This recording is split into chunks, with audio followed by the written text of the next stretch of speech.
안녕하세요. 새싹같이 올라온 이달의 농업 이슈를 집중 분석해 농민들에게 도움이 될 만한 알짜 정보를 전달하는 코너 대동의 새싹 탐구 생활 대새탐구 진행을 맡은 아나운서 심수연입니다. 오늘은 대새탐구 7번째 시간 어떤 소식들이 기다리고 있을까요?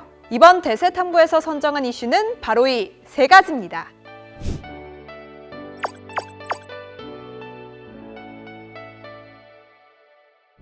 첫 번째 소식입니다.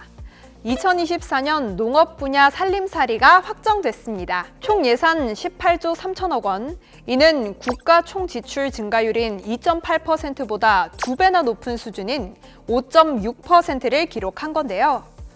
예산을 꼼꼼히 살펴보면 정부의 농정기조도 보입니다. 자, 그럼 내년도 예산안 한번 핵심만 살펴볼까요?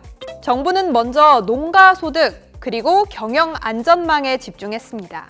올해 120만 원이었던 소농 직불금을 10만 원 올려 130만 원으로 확대했고요. 수입 보장보험도 기존 7개 품목 25억 원에서 10개 품목 81억 원으로 대폭 상향했습니다. 경관보전 직불제도 기존 99억 원에서 168억 원으로 확대했고요.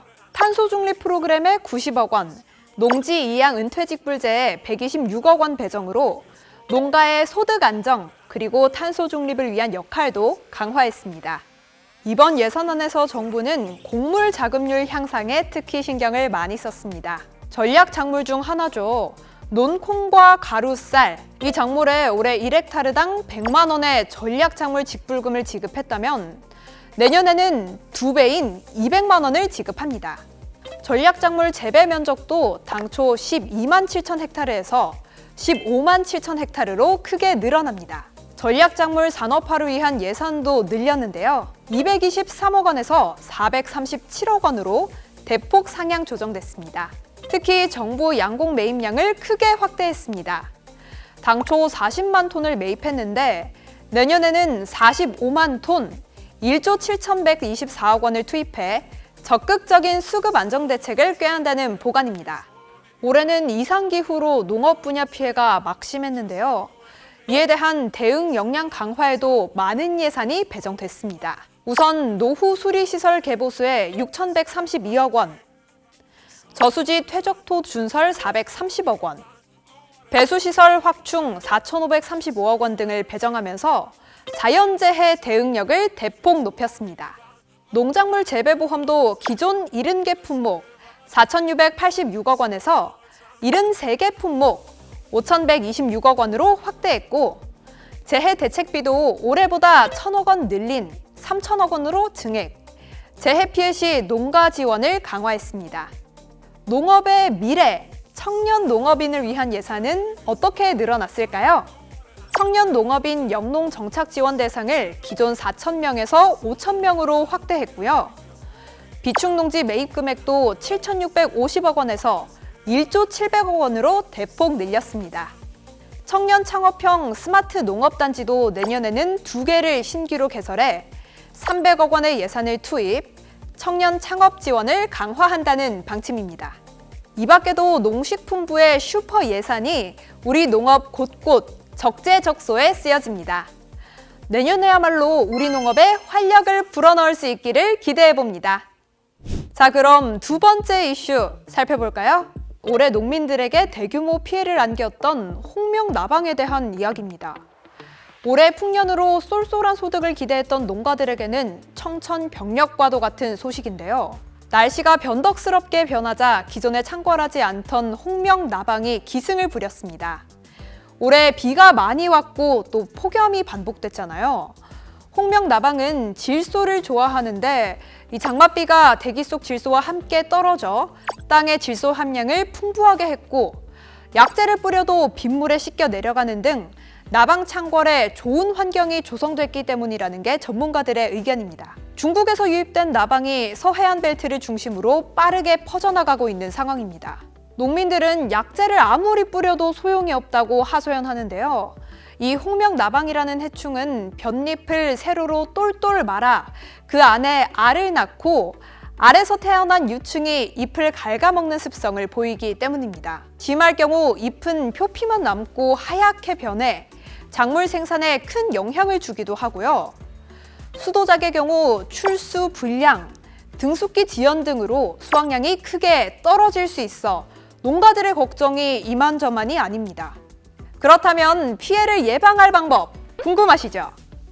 먼저 현장 농민들은 방제를 하되 꼼꼼히 해야 한다고 입을 모읍니다. 특히 드론 방제는 안개처럼 살포할 경우 그 효과가 미미해 살포 횟수를 늘려야 한다고 조언하는데요.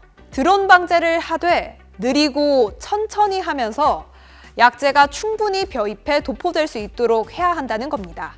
특히 약이 덜 묻은 곳에 사람이 직접 처리해줘야 하는 수고도 필요하다고 하네요. 광역 방제 살수기가 효과적이라는 이야기도 나옵니다. 똘똘 말린 벼잎 안까지 약재가 침투하기 위해서는 약재의 농도와 밀도가 높아야 하며 벼잎이 흠뻑 적실 정도가 돼야 한다는 이유에서입니다. 약재를 제때 살포하지 않으면 피해가 더 커질 수 있고 농가 소득에 악영향을 줄 수 있으니 반드시 제때 방제를 해야겠습니다. 가장 중요한 건 다시는 이런 일이 반복되지 않도록 하는 일이겠죠. 이번 기회에 각종 병해충에 대한 대응 매뉴얼 구축은 물론 중앙정부뿐만 아니라 지방자치단체에서는 피해를 본 농민들에게 긴급 방제 지원 등을 해야 할 것으로 보입니다. 마지막 세 번째 이슈는 농식품 기업에게 투자하고 싶은 분들에게 좋은 소식입니다. 4차 산업혁명 시대에 새롭게 각광받고 있는 농업. 하지만 자산 투자가 어렵기도 해 돈이 모이지 않는 곳이기도 합니다. 이는 투자자들이 농업에 대한 관심은 많지만 마땅한 투자처를 찾지 못해서인데요. 농업계에서도 민간에서 자산을 유치할 수 있는 방안에 대한 고민이 많았는데 이번에 게시되는 공유 플랫폼이 이를 가능하게 해줄 것으로 기대를 모으고 있습니다. 농림축산식품부가 최근 기업의 투자 유치를 확대하기 위해 9월 1일부터 농식품 산업에 특화된 투자 정보 공유 플랫폼, 일명 어시스트를 운영한다고 밝혔습니다. 우선 투자를 원하는 농식품 기업이나 투자하려는 투자자들은 아래 보이는 이 주소에 접속하시고요. 기업들은 사업 설명, 즉 IR 자료와 재무 정보, 투자 유치 희망액 등을 기입하면 됩니다. 또한 투자 의향을 가진 투자자들은 자신의 투자 선호 희망 분야, 운용 펀드 현황 등의 정보를 일괄 등록하면 됩니다. 이제 기업과 투자자 모두 필요한 정보를 쉽고 빠르게 파악할 수 있고요. 이번 서비스에는 이용자 자신이 원하는 투자 제안을 상대방에게 직접 할 수 있도록 투자 매칭 서비스 기능도 마련했으니까요. 마음껏 활용하시면 될 것 같습니다. 그동안 농식품 기업에서도 민간 투자자에 대한 정보가 부족해 소통할 수 있는 기회가 적었고요. 투자자들도 마찬가지로 농식품 산업에 대한 정보가 극히 희박해 쉽게 투자할 수 없었던 게 사실인데요. 앞으로 더 많은 민간 자본이 농식품 산업에 유입돼 많은 투자와 좋은 제안들이 오갔으면 하는 바람입니다. 자, 오늘 준비한 소식은 여기까지입니다. 대세탐구는 항상 여러분이 궁금해하고 도움이 되는 알짜 정보만을 담아 전해드리고자 노력하는데요. 앞으로 농업 분야에서 농민들이 꼭 알아야 하는 이슈, 그리고 농장 경영에도 도움이 되는 정보를 발굴해 보다 쉽게 전달해 드리도록 하겠습니다. 대세탐구에서 다뤄줬으면 하는 내용 있으시면 댓글 달아주세요. 앞으로도 대세탐구 많은 시청 부탁드립니다. 구독과 좋아요 잊지 마세요. 안녕!